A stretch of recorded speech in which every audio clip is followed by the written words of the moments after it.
नवीन शिक्षण मंत्री कोण आहेत त्यांच्याबद्दल आज प्राथमिक माहिती जाणून घेऊया. नमस्कार, मी अजमेर सर, जनता न्यूज मध्ये आपलं स्वागत आहे.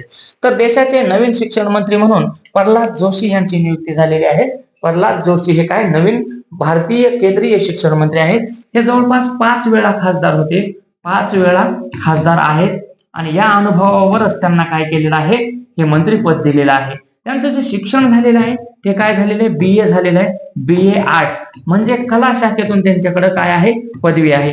आणि कर्नाटक राज्यातील हुबळी या ठिकाणी त्यांचं शिक्षण झालेलं आहे. धारवाड हा त्यांचा लोकसभा मतदारसंघ आहे. त्याबद्दल आपण माहिती पाहूया. तर हे देशाचे नवीन शिक्षण मंत्री आहेत, त्यांच्याबद्दल आपण माहिती पाहत आहात. बघा, राजकीय पात्रता म्हणजे काय झालेले त्यांचं, तर कर्नाटक राज्यातील धारवाड लोकसभा मतदारसंघ आहे आणि त्यानंतर ते 5 वेळा खासदार म्हणून त्यांची निवड झालेली आहे. मागील कालावधीमध्ये त्यांनी कोणती कोणती पदं पाहिलेली ते आपण बघत आहोत. त्यांच्याकडे पहिल्या पदांचा सुद्धा अनुभव आहे.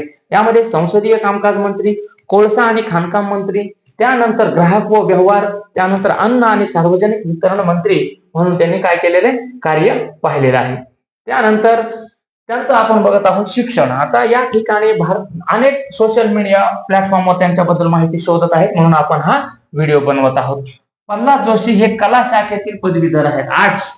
बघा, कला शाखेतील विद्यार्थ्यांसाठी अभिमानाची गोष्ट आहे की एक कला शाखेतील विद्यार्थी सुद्धा देशाचा शिक्षण मंत्री बनू शकतो. त्यामुळं कला शाखेला सुद्धा आपण कमी समजू नये. भारतीय संविधानानुसार कोणत्याही मंत्र्यासाठी काही विशेष पात्रता तर ठरली नाही.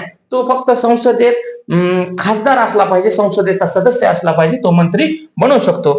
तर त्यांनी श्री कडसिद्धेश्वर आर्ट्स कॉलेज हुबळी येथून कला शाखेतील पदवी पूर्ण केली आणि शालेय शिक्षण हुबळी येथील रेल्वे स्कूल आणि न्यू इंग्लिश स्कूल मधून काय झालेले त्यांचं पूर्ण झालेले. हे आहेत सध्याचे देशाचे केंद्रीय मंत्री. हा आहे बघा धारवाड मतदारसंघ, हा आहे धारवाड मतदारसंघ, हा आहे कर्नाटक राज्य, लक्षात घ्या. त्यानंतर या ठिकाणी बघा, हे आहे हुबळी, हे काय कर्नाटक राज्यातील हुबळी हे शहर आहे. धन्यवाद, जय हिंद.